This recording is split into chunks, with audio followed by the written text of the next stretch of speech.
Hello guys, welcome back to my channel. आ गई हूँ फिर से मेरी टूटी फूटी हिंदी को लेके। By the way guys, please मुझे सपोर्ट करना। आप लोग वीडियो तो देख रहे हो लेकिन सब्सक्राइब नहीं कर रही हो यार, प्लीज़ सब्सक्राइब कर देना। आप लोगों को तो पता ही है एक अलग लैंग्वेज पे वीडियो बनाने में कितनी मेहनत लगती है, तो प्लीज़ गाइस सपोर्ट करो ताकि आगे मैं ऐसे ही न्यू वीडियो की एक्सप्लेनेशन कर सकूँ। तो प्लीज़ सपोर्ट करना, मेरे साथ रहना। तो चलिए एक्सप्लेनेशन शुरू करते हैं। तो इस एपिसोड के स्टार्ट में हम लोग देखते हैं कि यहाँ सब लोग एक दूसरे के सामने आ गया था और उजू ने मारी इशारों में ही छुपने के लिए बोल रहा था, लेकिन मारी ने सोचा कि वो हेलो कर रहा है इसलिए वो भी करने लग जाता है, लेकिन फिर समझ जाती है कि वो उसे छुपने के लिए इशारा कर रहा है, इसलिए हड़बड़ी में वहाँ से जाने लग जाता है और इस चक्कर में उसका फोन वही पे गिर जाता है। सेक्रेटरी ने कहा, मैंने वहाँ तुम्हारी वाइफ को देखा। उजू ने कहा, अरे अरे नहीं ऐसा नहीं है, चलो हम लोग उधर जाते हैं। उन लोगों के जाने के बाद हम लोग आंट के पास एक सामान देखते हैं जो उजू से छुपा रही थी वो, लेकिन ये क्या है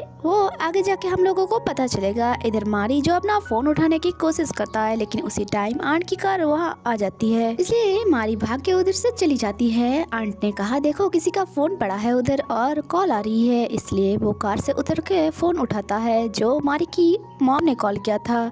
आंटी सोचती है किसका फोन हो सकती है, तभी डॉग हाउस के अंदर से एक पैर बाहर निकला हुआ देखते हैं और आंटी जब देखने जाती है उधर अंदर मारी जॉम्बी बन के बैठा हुआ था और बाहर आके आंटी को ऐसे फोन मांगा जैसे कि वो जॉम्बी हो। आंटी भी डर के उसका फोन उसे दे दिया। मारी के चले जाने के बाद आंटी वनसुक से पूछा, क्या वो जॉम्बी थी? वनसुक ने कहा, पता नहीं मॉम, मुझे तो लगता है इस कॉलोनी में सब पागल इंसान ही रहते हैं। इतने में उस घर की डॉग आ जाती है जो आंटी और वनसुक के पीछे पड़ जाता है।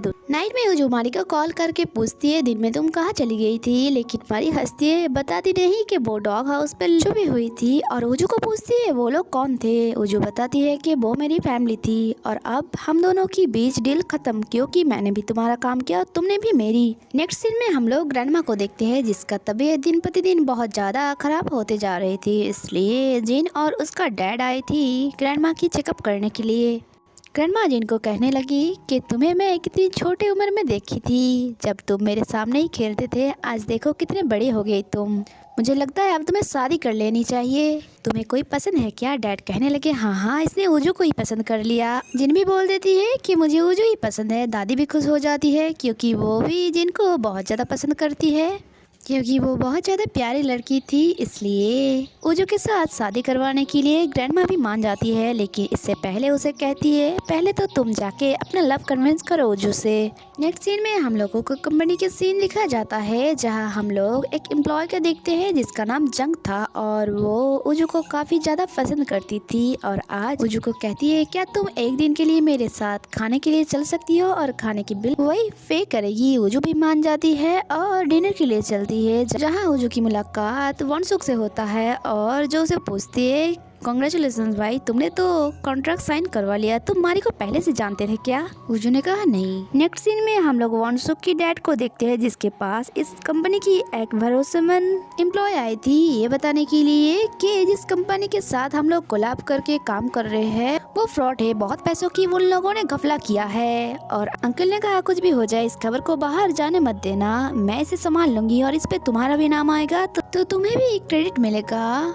और जो सुन के वो एम्प्लॉय खुश हो जाता है। दूसरी तरफ हम मारी को देखते हैं जो एक रेंट पे घर लेने के लिए ढूंढ रही थी क्योंकि इतनी बड़ी विला में वो अकेली थोड़ी रह सकती थी, लेकिन उस घर की प्राइस इतना था जो वो अफोर्ड नहीं कर सकती, इसलिए वो अपना फ्रेंड को कॉल करती है और कहती है, क्या मैं तुम्हारे साथ कुछ दिनों के लिए रह सकती हूँ? लेकिन हम लोग देख पाते हैं उसका फ्रेंड आर्मी ज्वाइन कर लिया था, इसलिए वो तो यहाँ अब नहीं रहते। उसी टाइम मारी एक पोस्टर देखती है जहाँ सस्ते में रेंट पे रूम दे रहा था और वो रात पे वहाँ आ जाती है क्योंकि उसके पास ज्यादा पैसा नहीं था और यहाँ वो एक आदमी से मिलता है जो एक गैंगस्टर की तरह लग रहा था और जो मारी को ही देख रहा था। मारी को डर भी लगता है लेकिन वो क्या ही कर सकता है, इसलिए चुपचाप घर रूम पे जाके लॉक करके सो जाती है। नेक्स्ट मॉर्निंग रेडी होके वो हॉस्पिटल आती है कुछ काम के लिए। उसी टाइम वहाँ मिलते हैं वो जिनसे जो देख के ही पहचान जाती है कि ये तो कैक्टस गर्ल है और अपने साथ ले जाती है और उसे पूछने लगती है, रात को तुम्हारी ऐसी जगह पे कांटे कैसे घुस गई थी?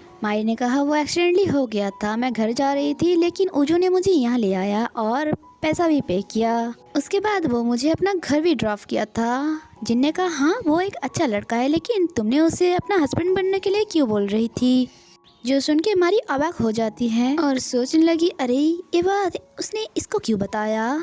जिनने कहा अरे मैं तो मजाक कर रही थी, एक्चुअली वो मेरा अच्छा फ्रेंड है तो और हम दोनों एक दूसरे के साथ हर बात ही शेयर करते हैं। मारी ने कहा अच्छा वो तुम्हें और कुछ बताया है क्या। बट जिन मना कर देता है। इसके बाद मारी उधर से आ जाती है मीटिंग के लिए, जो उजू की कंपनी के साथ था और वो पैकेजिंग और डिज़ाइन के बारे में बात कर रहा था जो बहुत ज़्यादा ही अच्छा था और सब लोग इसके लिए एग्री करती है। मारी ने अपना वेस्ट दिया था, सब लोग बहुत ज़्यादा खुश थे, इसलिए रात को वो लोग डिनर पे आती है और मारी को भी चलने के लिए कहती है। उजू को जंग पूछती है तुम्हारा गर्लफ्रेंड है क्या। उजू ने मना किया। जंग कहा फ्यूचर में शादी तो करोगे। उजू ने कहा वो तो टाइम बताएगा। और यहाँ सब लोग शादी और घर के बारे में बात करने लगी। तभी एक फीमेल एम्प्लॉय मेल एम्प्लॉय को कहती है तुम्हें शादी से पहले एक घर ले लेना चाहिए था। सुपरमार्केट में एक लकी ड्रॉ भी निकला था जिसमें एक घर दे रही थी वो लोग गिफ्ट में कपल को, तुमको उसे ज्वाइन करना चाहिए था, क्या पता मिल जाती। और उसका रिजल्ट भी आ गया और एक कपल को भी मिला।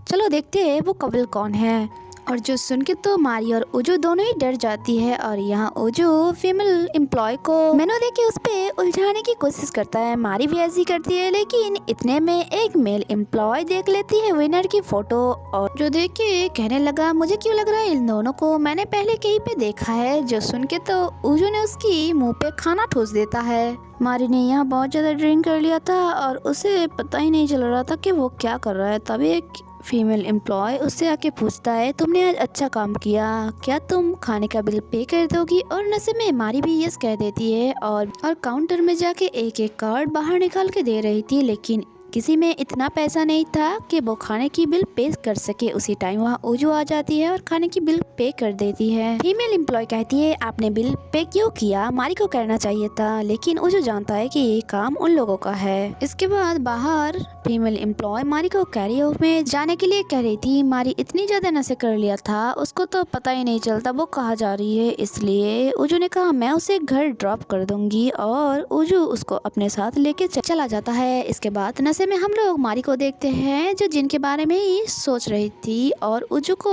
बातें सुना रही थी कि तुमने जिन को क्यों बताया। उजू पूछता है घर कहाँ है तुम्हारा। नशे में ही वो उसको होटल की नाम बताता है और कार पे ही सो जाती है। उजू जैसे तैसे उसे रूम ले जाता है, लेकिन रूम की नहीं मिल रही थी। मारी ने कहा वो उसे रेस्टोरेंट में ही छोड़ दिया। छोड़ के आ गई थी। मारी की हालत ऐसा था कि उजू उसे छोड़ के भी नहीं जा सकती, इसलिए होटल की ओनर को कहती है दूसरी चाबी ले आने के लिए। इसके बाद ओनर आके डोर खोलता है और उजू मारी को अंदर ले जाती है और देखती है उसकी रूम की हालत कितनी ज़्यादा ख़राब है। तभी उसकी नज़र मिरर पे पड़ता है जहाँ वो देखती है ओनर गंदी नज़र से मारी की पैर को देखे जा रही थी। उजू समझ गया होता है और ओनर को वहाँ से जाने के लिए कहता है और कुछ देर बाद खुद भी नीचे आ जाती है, लेकिन उसे पता चलता है कि वो कार की ऊपर ही भूल गया। इसलिए वो मारी को कॉल करता है और उसी टाइम मारी की आवाज़ सुनाई देती है और जब वो दौड़ के गया देखती है कि ओनर मारी की पैर के ऊपर बैठा था। और यही पे ये एपिसोड खत्म होता है। आगे क्या होता है देखने के लिए स्टे कनेक्टेड। Bye bye.